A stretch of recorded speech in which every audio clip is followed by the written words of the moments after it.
Сәлеметсіздер ме? Менің YouTube каналыма қош келдіңіздер. Бүгін бізде оригинал рецептпен вупи-пай торты болады. Ыдысымызға бөлме температурасындағы 4 дана жұмыртқамызды шағып салатын боламыз.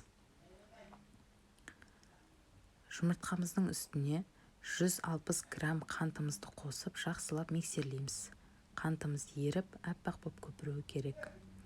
Массамыздың үстіне шоколад пен сары майды ерітіп, шамалы суытып құятын боламыз. Үстіне құйып миксерлеп отырамыз, әйтпесе жұмыртқамыз пісіп қалуы мүмкін. Оның үстіне ұнымызды какао және разрыхлителмен араластырып жібердім. Бірден елештен өткізіп массамызға қосамыз. 3-ке бөліп өткізсеңіздер жақсы болады. Сол кезде қамырымыз әдемі болып көтерілетін болады. Дайын болған массамызды қойып, пергамент қағазын төсеп, оны 4-ке бөлеміз. Яғни маған 4 корж қажет.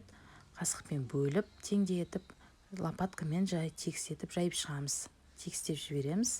Сілкіп, сол кезде теп-тегіс болып шығатын болады. Коржымыз піскенше кремімізді дайындаймыз. Ол үшін бізге таза ыдыс, 33% салқын сливки, творожный сыр, менде креметті сыры, және сахарная пудра 300 грамм. Сливкиімізді құйып аламыз. Шамалы миксерлейміз да. Үстіне жайлап отырып, қасықпен сахарный пудрамызды салатын боламыз. Сол кезде жақсы еритін болады. Сахарный пудрамызды араластырып болғаннан кейін творожный сырымызды саламыз. Творожный сырды да дәл солай бөліп салатын боламыз. Сол кезде түйіршіктелмей бір тегіс аппақ қою крем шығатын болады. Креміміз дайын болғасын, піскен корждарымызды алып қараймыз. Міне өте үлпілдек, нәзік шыққан. Вупи-пайға арналған насадкамызды дайындаймыз. Мешоктың ішіне салып, өлшеп қиып аламыз бас жағын. Яғни шарик шығару үшін. Келесі подложкамызды дайындап, кремді сәл жағып, торт жылжымау үшін коржымызды қоямыз. Үстіне шаригімізді шығарамыз.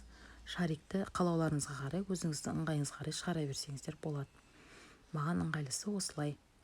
Ортасынан кремімізді жағып, келесі коржымызды қоямыз. Дәл солай шариктерімізді шығарып, коржыларымызды қойып, тортымызды жинайтын боламыз.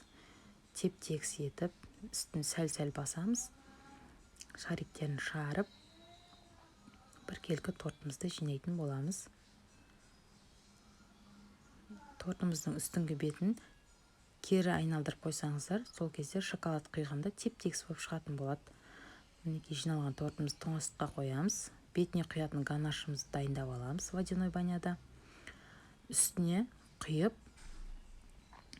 барлығын салып құйып шығамыз да, үстіне лопаткамен тегістейміз. Лопатканың көмегімен тегістеп болғасын, менде құлпынай, сонымен әрлейміз. Әркім өз қалауына қарай әрлеп алуға болады. Осылай қойып шықтым. Көргендеріңізге көп-көп рахмет. Лайк басып, комментарий қалдыруды ұмытпаңыздар.